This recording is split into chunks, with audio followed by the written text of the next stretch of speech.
Hokey cokey. So, Tao. Right, let's start with Tao. We don't need to go through the big macro metrics. Nothing has really changed. So, for me, Tao, I'm just curious whether it's going to follow my linear chart, which is this one. Wait, I'm just going to mute some people. Or is it going to follow my log chart? Either way, it's pretty much the same thing. So let's start with the linear chart. So a while back when we were sort of hitting these sort of necklines and it looked like an ominous type possible, topping, it did look like, oh wow, this could, shit through down to, 300 or whatnot. And part of me was sort of hoping it would hit this sort of lower base support because it would then give us some sort of pattern. So the reason I'm pretty confident with Kaspa is that it is like clockwork. It follows the TA in and out. Like it has a mini big cycle, which I found ages ago.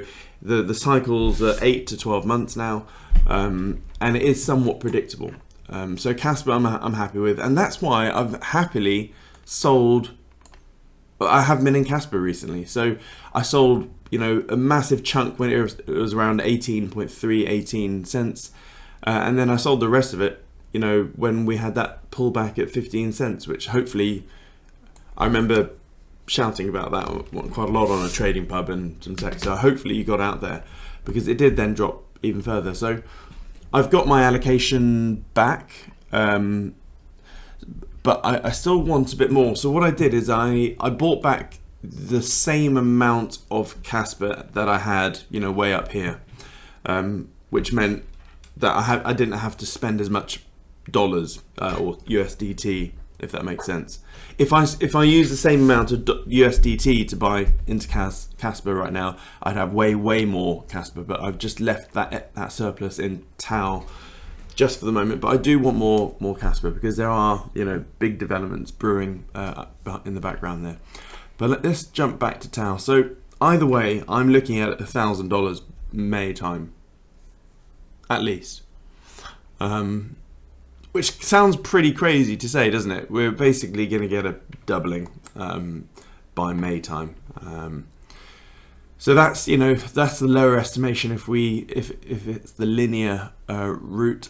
And this channel sort of narrative doesn't really fit as well on the linear chart. As you can see, it's a bit messy up here. However, the price action is still pretty valid. Like we've got the topping, we've got the neckline, we had sort of the angular neckline, and then some form of bottoming-ish. It was a better bottom previously, but also we had falling compressions on both of them as well. So we had sort of this fall compression, which again looked a bit nicer, and we had this one here, which is again not as pretty, but it's a bit more violent, this one. So yeah, I think we'll probably get a bit of fanning around, but we're going to start getting into our stride soon. So that's the linear chart, which does look pretty. The log, again, I think looks pretty. It actually fits. So this top level here, all I did was Control C, Control V. So it's literally the exact same angle. I mean, look at that. It's pretty bang on there. And again, exactly the same stuff. We had the topping, we had the sort of horizontal neckline, the angular neckline, and then falling compressions. So, and these were the doodles we put a while back. But again, May, everything is showing that we're going to see fun and games in May. Now, if we see some form of topping pattern around May, I probably will take profits, to be honest. Now that I know Mexi can take in a chunkier order, I may actually start, sidestepping it a bit. Up until now, I've literally just been, hodl. But now I know we can trade it, and Mexi has got that secret order book behind it. I may do some flippity flops. Yeah. And if it's the log chart, we're looking at way more than 1,000. But either way, it would be really handy. So here's the funny thing. Let's just zoom out a bit on the daily chart.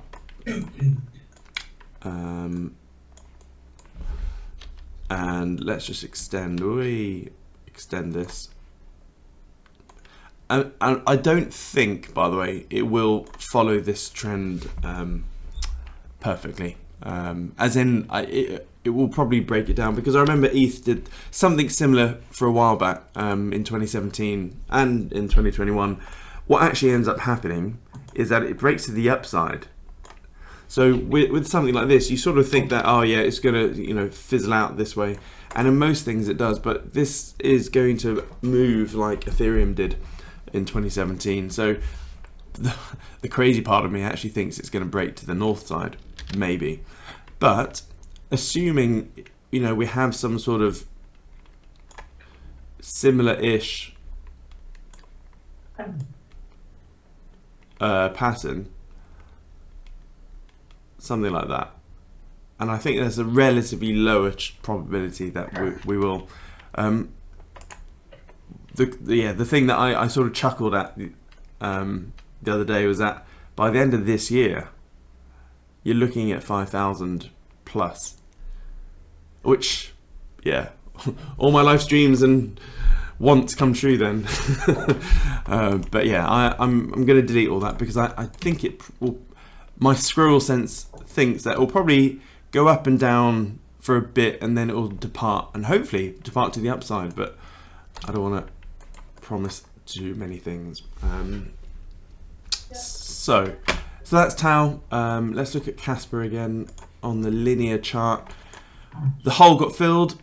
I think this is that local low, which is happy to bounce in and out, but we still need some sort of bottom. Okay, so this first entry into Kaspa is just the first entry. In fact, what it looks like right now is a bit of a rising compression, you know, like a bit of a dead cat bounce. So I wouldn't be surprised to see, you know, price falling back down to the low 12 cents. And then, you know, ideally we'd like to see some sort of double bottom, which Kaspa always does. I can't remember a time that Kaspa hasn't done some form of double bottom. Or it could be, yeah, I think it'll probably end up looking something like that, but over here. So, but yeah, I think time will show that 12 cents or around here is a pretty good entry. What would be your percentage of pot for target for KAS? I want to get it back to 15%. It's maybe 20, because when I look at the again, same time frame, let's say May this year, what's likely, you know, percentage returns, what's likely to do the best? I think it's going to be close between TAO and Kaspa, because I do see a doubling for Kaspa by May as well, and again a doubling for TAO. So and we'll get on to that TAO Kaspa chart in a sec, but at the moment I'm just getting my little pot out, so hopefully you can see it's a bit wonky. And when I say wonky, it's basically everything is in TAO. We got this. So yeah, I mean, Zappi and Taonu are basically TAO. Got a teeny weeny bit of ARC, and then yeah, 9.3% in Kaspa. So in an ideal world, I'd like to, you know, this Taonu bit chunk is a bit big for my liking, but I'm holding fire with that. So yeah, I think I'm gonna have to sell a teeny bit of TAO to get Kaspa up to 15%. That's probably what will happen. I can't touch. Why do you want it at 15%? I just want it to be a big enough chunk, because I do think Kaspa's got a big move in it, and I just want that, if I'm correct and Kaspa does double or whatnot, I want the portfolio to have a big enough chunk that it actually makes a difference. It's just my personal preference. I mean, if, for example, if Zappi hit 1.7%, if the price of that doubles, is it really going to move the needle for my portfolio? No, this chunk's going to go a little bit bigger, and the overall pot size is not going to really grow that much. But personally, what I found is that, you know, if you have something which is 15-20% of your pot and that doubles, well, then all of a sudden the actual the value of your pot grows quite a lot. And plus, I just think it's a pretty safe bet. I'm always looking at the best risk-adjusted ROI play for the next 15 months. Now, yes, of course, I could be dicking around in way smaller micro caps, and, you know, I hear all sorts of other AI contenders out there, based AI, cubic, and all that sort of stuff. And yeah, and Comet AI. I mean, I'm looking at all of these myself. Like, I'm still looking at AIT and Render and T-Bank and PAL and whatnot. But this shouts to me like Ethereum in 2017, where, or not even that, 2021, where everyone's like, this is the next Ethereum killer. And yeah, some did well. You know, you had your ADAs and Sols and whatnot, but really, this is, so TAO for me, and Kaspa, I guess, it's going to behave like Ethereum and whatnot did in 2017, where they were really the main plays. So I think there's way less risk with TAO and Kaspa compared to, you know, some of these other ones, which, yeah, it's just my thoughts. Everyone's different, and again, I just want to have a pot where I know every single thing that's going on in it. My brain melts a bit when I have a portfolio of like 10 coins, because I know I'm being negligent for at least 8 of the other projects. And that's something which I've always said, that like if you've got 10 coins in your portfolio, 8 or even 8 coins, or, you know, just a big number of coins, you're actually being informationally negligent to yourself. Okay, I'm going to say that again. If you have too many coins in your pot, you are being informationally negligent to yourself. As in, you won't have a clue what each of those projects are really doing. So you're spreading, you're sort of letting the mind virus of diversification creep into your brain and infecting you. Because it is a mind virus. Honestly, the term diversification is a term peddled by people that don't know what they're doing. Like, literally. So it's what financial advisors peddle to the masses, because correctly, the masses don't really have a clue what they're doing. So yeah, if you're the general masses, just, you know, spreading it, like, you know, just squashing your funds across everywhere is a way to somewhat downside, you know, mitigate downside. But for those that are going to be active in crypto, like all of you folks, I think, yeah, you're doing a mass disservice to yourself. And I can't even do, you know, like, I have complete control of my schedule. Like, you know, by all conventional measures, I am fully retired, but I choose to sit in front of the charts 10 hours a day. And I can't even keep up with one project, let alone 10 projects. Like, TAO, by the way, is not one project, it's 32 projects. So by being in TAO, you are basically buying the AI tracker fund. That's it. This, you know, so the S&P 500, where is the S&P 500? No, even better. Let's look at the NASDAQ. Where is the NASDAQ? Come on, it's been here. So the NASDAQ are the 100 biggest tech companies in the US stock market, right? So when you buy the NASDAQ, you are buying US tech. But there's 100 companies here. 100 individual companies, all with their own teams, their roadmaps, everything. And there's no way in hell that you can keep up with what all 100 things are doing. So I guess in a way you are diversifying a little bit, but because you're buying the US tech tracker. Well, TAO is no different. At the moment you're buying, or the Dow Jones even. The Dow Jones is the top 30. So you're buying the 30 biggest industrial companies in the US if you buy the Dow Jones. So TAO is exactly the same. This is an AI tracker, except right now you've got 32 companies in there.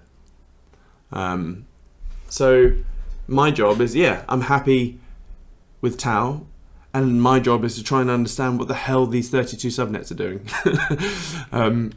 because it's just nuts. And that is the only diversification I'll even let into my portfolio. TAO is basically diversifying. But going back to the...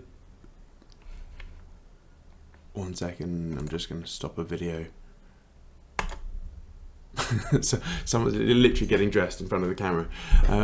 So that's why I keep the zoom on the other screen these days, so the recordings don't pick anything up. Oh wow, yeah, the subnet registration price is dropped down a fair bit, which is, it happens organically when there's a period of subnets that don't get registered, as in over a period of time it drops. So I say only, it's still best part of $1 million to set up a subnet. But sorry, going back to the informational edge, yeah, if you have 10 projects, at best there's probably 1 or 2 projects that you've really got your head around, and there's 8 projects that you don't have a freaking clue what's going on. So you're being mentally negligent there, in my opinion. You're letting that, so in terms of that seesaw, you're letting,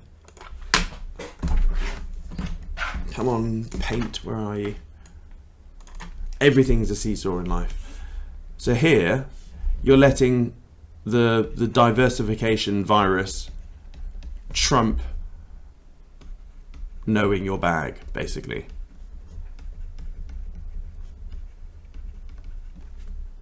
Yeah, that's basically it. So I just don't like having lots of projects. To be honest, I'm a little bit out of touch with Kaspa at the moment, because I've just ignored it for the last bunch of months, whilst it's been doing its little tumble-wumble. But the main roadmap is still in progress. So the Rust rewrite, that's still done or being done.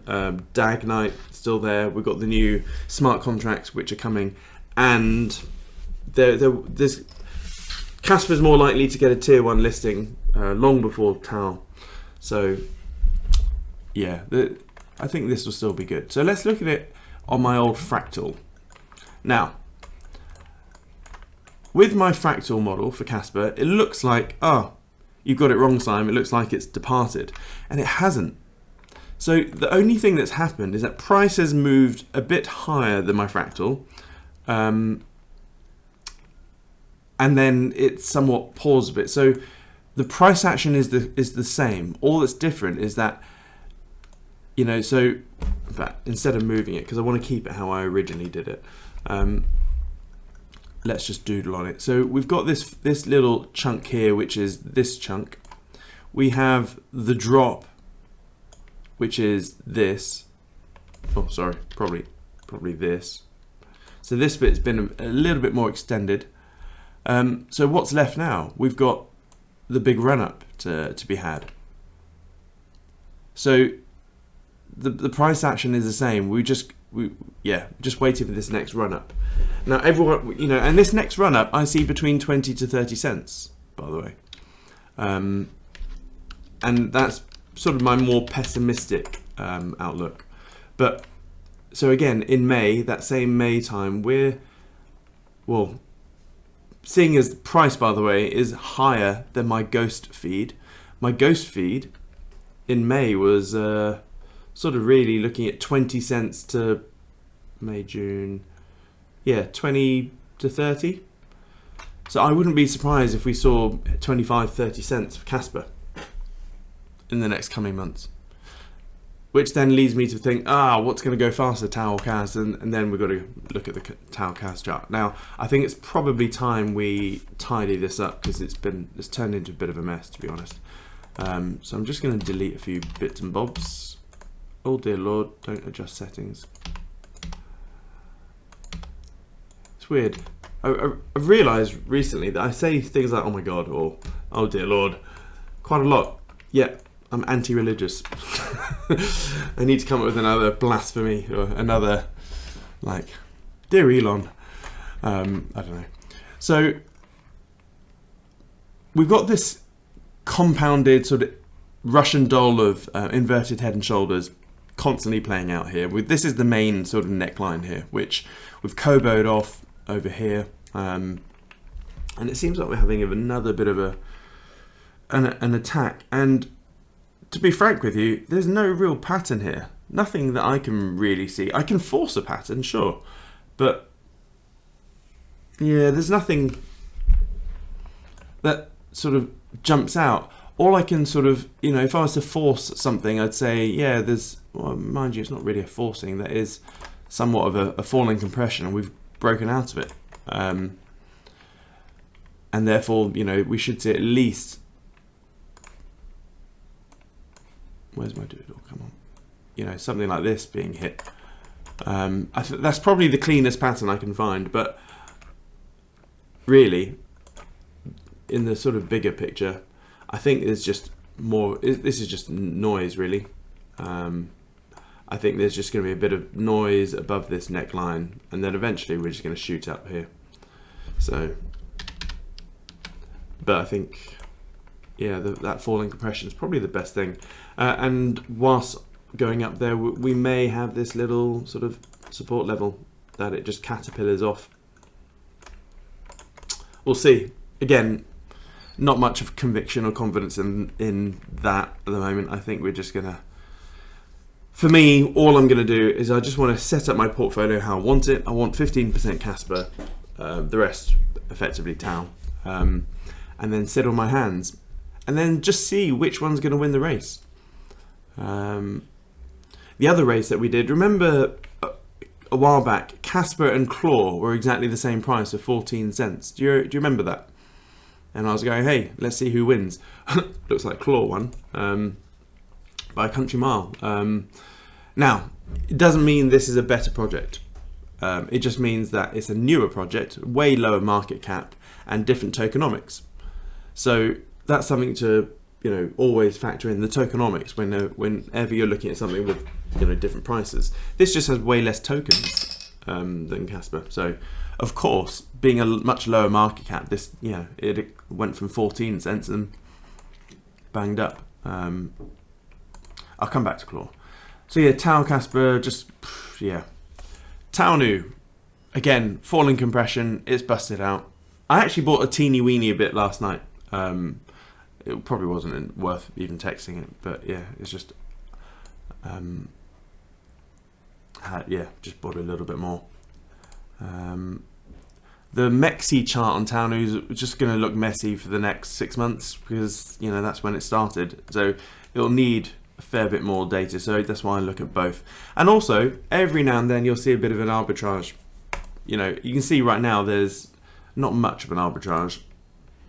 But yeah, because if you try and buy bulky amounts of Mexi, the price of Mexi spikes very fast, as you can see here. That was my spike last night. I didn't buy much, to be fair. There's just not much order book depth. So price quickly went to, you know, 1.8 cents and then obviously way back down. Zappy, it looks toppy, doesn't it? It looks, so yeah, it does look like a bit of a head and shoulders there. I'm not selling, so I'm sitting, wait, that's supposed to be the wrong one. It does look like there's potentially something like this going on. 1 second. Maybe. I think on the log chart it looks a bit better. Oh no, sorry, it's Tao that I think, Tao Nu. Yeah, so the linear chart on Tao Nu looks a bit crazy, right? Because, you know, all of us aped in and, you know, it did its thing. But on the log chart, actually, I'm seeing potentially a bit of a pattern here. I don't want to get rid of my doodles, but basically, you know, it's a bit early to tell, but the price action we saw over here looks somewhat playing out over here. Let me draw it out even more. So this is just an observation, but basically we had a spike, right? First spike. We then had a spike with sort of a double top. Spike with a bit of a double top. Here it created a bit of double bottom. I think on the 4-hour chart it shows a little double bottom, then a move up, then the move up, and then a drifting down before whee, and that's the technical term, the wee bit. And I think, yeah, so on the log chart, it looks pretty cool actually. It's more of an observation. It's definitely not something I'm going to trade off. But seeing as though we've got a lovely falling compression here, I mean, what does a falling compression in a rising market say? We should be hitting this sort of oblong, you know, base of the structure. So yeah, that's my little 2 cents there. Zappy, yeah, we just got to wait. I mean, it's such a small project. DNX, right? I believe I've sold all the DNX now. Just double checking. Have I sold it? So in one pot I've sold it, another pot I haven't. Yeah, it's in a phase of getting out, but I guess the standing order now for me is I'm selling all my DNX really, putting it into CAS. In fact, I did text that out. Sorry, part of me was worrying that I didn't text it out, and I text everything out. So yeah, I flopped the DNX into Kaspa. I'm just seeing if there are any other pots that I haven't raided yet. And that's the problem. I've got like 9 different pots, 1 active pot and 8 effectively hodl pots. But even with your hodl pots, you still have to sort of prune them like a nice flower. You can't just let it be and then it'll just, you know, die. Yeah, I think I've sold most of my DNX. So the only other pot to raid right now is Claw. Claw is the only one really to raid, because in some of the other pots we've got. So let's have a look at. Yes, that's DNX. Yeah, it probably will bounce from here. Claw again, probably bounce as well. I mean, it is a beautiful chart when you look at it. The linear looks great. And what Claw does love is a falling compression. When I first started looking at Claw way back last year, I saw these lovely falling compressions, and then it played out beautifully. And Claw does, you know, it does normally adhere to a falling compression. So yeah, we probably, I think May, everything's just going to boom. I think we're going to be in that lovely, wonderful situation where I think we just have a general market surge. So yeah, TAO, KAS, everything will probably surge and double, I think, over summer. ARK are probably gonna, I mean, it's got a great product. People are they're actually using it. I just think, yeah, we're probably close to a bounce though, folks. You know, I did say that it's going to be one of these sort of arrows that it you know, plays up. It has sort of faked us out a few times, but now we're getting to this support level. I think it's going to get to a bit squeezy and then most likely pop up. So yeah, I've got a bit of ARK still. So the question really is, do I raid my ARK pot and put it into Kaspa? I don't know. I mean, I've only got 1% in ARK, so it won't actually make too much of a difference. But again, it's that informational edge that I'm losing out, because obviously I'm not on top of what's going on behind the scenes with ARK. Bitcoin, let's have a look. God, this chart is a mess, isn't it? Every now and then I like a spring clean, so let's just do a spring clean, remove everything, start again. So on the linear, I don't like looking at Bitcoin on the linear chart, to be honest. The only chart I like looking at on Bitcoin is my fractal model. This is the only chart really that makes sense to me, which is, you know, where are we in the cycle? Well, we're literally just about to hit the halving. So thankfully, price is higher than my projections. But again, look at the price action. That's what I want you to look at. The price action is still valid. What's happened is that price has moved up a little bit faster. So what I'm actually expecting is a bit of a dip now. So in terms of how price has done it, so this sort of bit here, I genuinely believe is this bit here in my ghost feed. And then we've had this nice run up. and we need that pullback. So post halving, we had the halving there. So I think what's most likely to happen is we'll probably get this pullback, this last circle bit, relatively soon.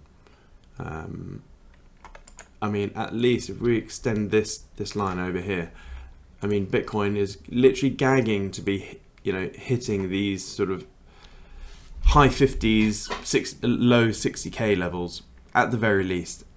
And then I think it's probably just going to keep on running up, and we'll probably have the same sort of price action that we have moving forwards. Just curious, if I was just squeeze bits of, so if I was to sort of make it how I think it's probably going to end up looking.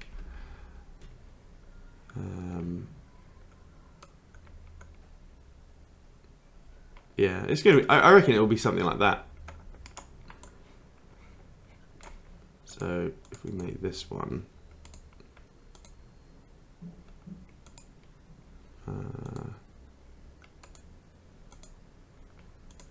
yeah, I'll just make it a bit more red there. So I'm going to leave it there. Let's see how that behaves. I think it's going to be something like that. Ignore that tail bit, but I think we could have something like this, I think. But yeah, I don't see the 30s happening anymore, that's for sure. But we will see. So that's Bitcoin. Let's get back to this blank naked chart. It is literally begging for a pullback, really. You can't, like, in any market, especially on the weekly chart, if you have a big old, green frenzy, just like we've had now, a green frenzy is always met by some, a red sort of mess. So we're bound to have something. Obviously not down to the 28k, but even a little pullback down to the low 50s is what the market's asking for, at the very least. So yeah, we do need something. Now, and this leads me to a really bad take by someone which I actually think is quite a clever chap. Now, everyone has different opinions. Yeah, that's fine. I get that. But I think I've literally just stumbled. Last night I stumbled across something which I thought was a really, really bad take. And I think it's worth chatting about. And I'm just trying to find it. My internet's being very slow at the moment, so I really... Here we go, this. Did anyone see this post yesterday?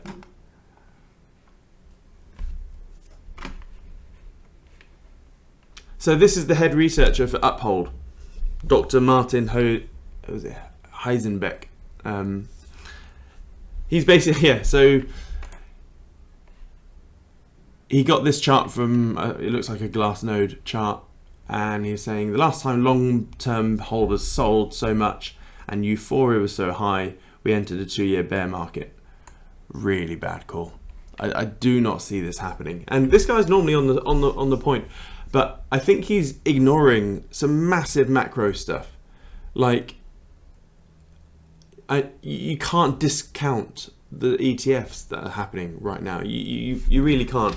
And also, the biggest rule of thumb that we should all just have is, have there been horrendous rate cuts and horrendous stim pumps yet? No.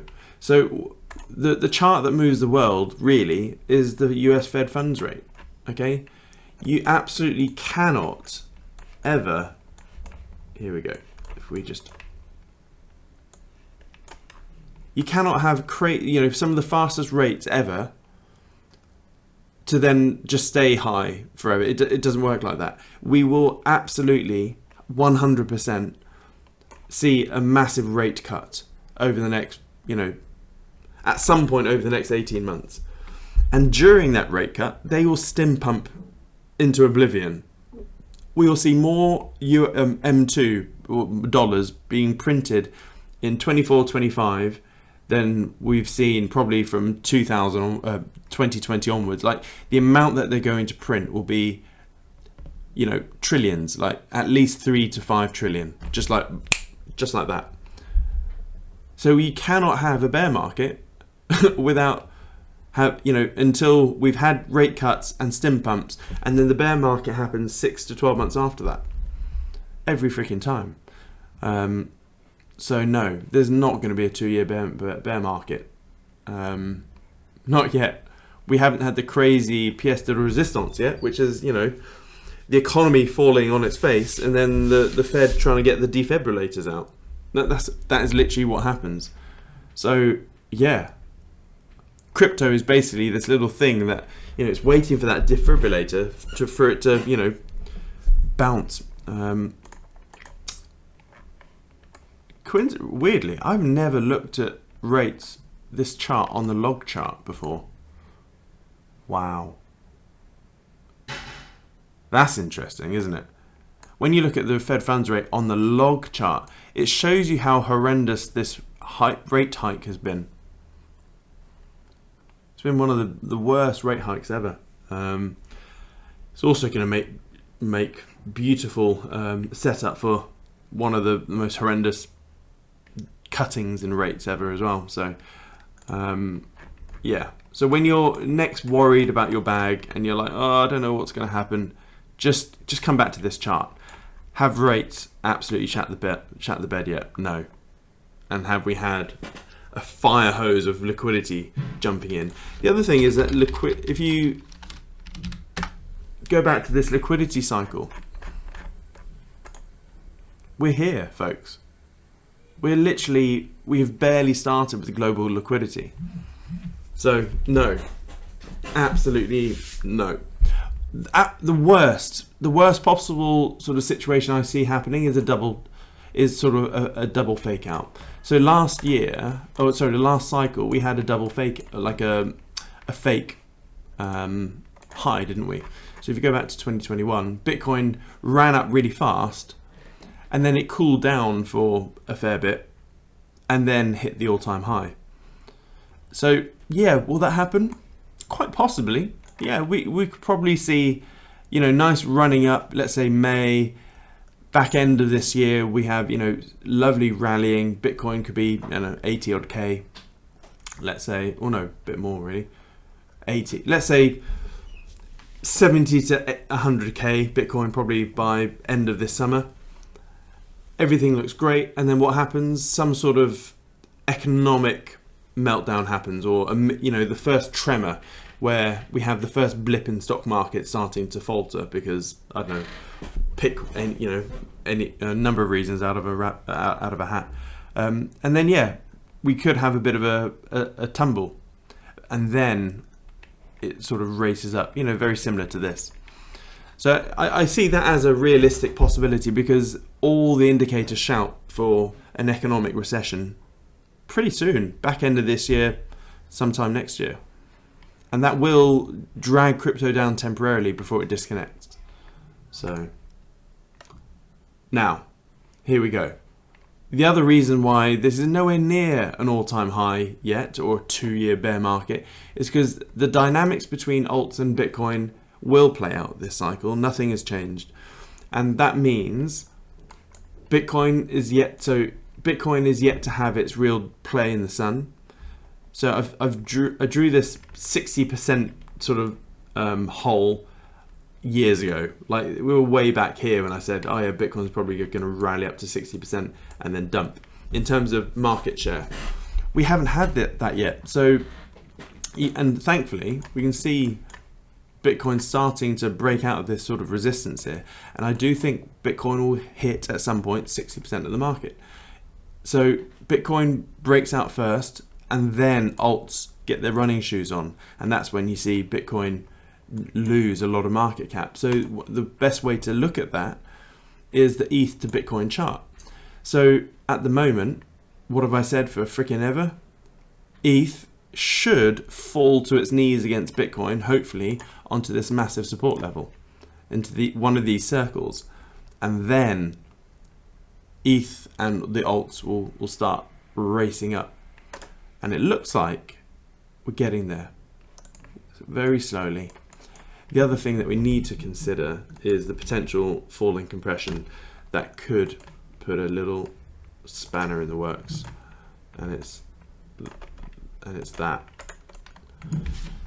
I'll leave it there. Yeah, I'll get rid of this arrow. But that hasn't changed. So yeah, alts haven't had their time in the sun yet.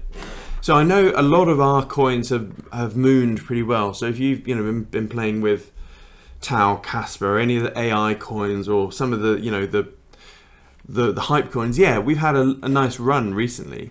But when you look at all the other alts, have they really had their run yet? No, they haven't.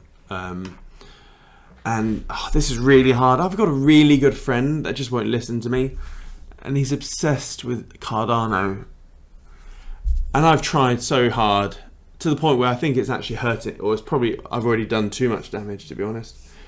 He's not in RT, but yeah, I think I've tried to push him too hard, and I keep saying to him, like, Jesus Christ. Like, I have a bunch of friends, right? They've seen what I've done over the last 10 years, and they still don't listen to me. Hey ho. And I think Cardano's giving us one last obvious wet fish slap in the face of what's inbound for Cardano. Can anyone see a textbook pattern here, which Cardano loves to play out? Head and shoulders. Yeah. Honestly, like, I've hurt my friendship too much now that I can't even send him this screenshot. Ugh, damn it. I'm rubbish with humans. I really am. Yeah, we've got something like this. Yeah. And we've got another support level like this. Ploppity plop plop. Yeah, if you're in Cardano now, just have a long, hard look at your life. Just sorry, that's my last stab. Just get out. Honestly, it's a dead coin. The thing is, Hoskinson is a very smart chap, but yeah, just. It's my last warning. I'm not going to shit on Cardano anymore. I don't think it can be any more obvious. I'm just trying to see how far it will fall. I think we've got this level over here. That'll be a good level. So I'm just going to make that a little bit fatter. But there's also a lot of noise back here. So maybe probably the 50 cent level is a good psychological level that it could bounce off.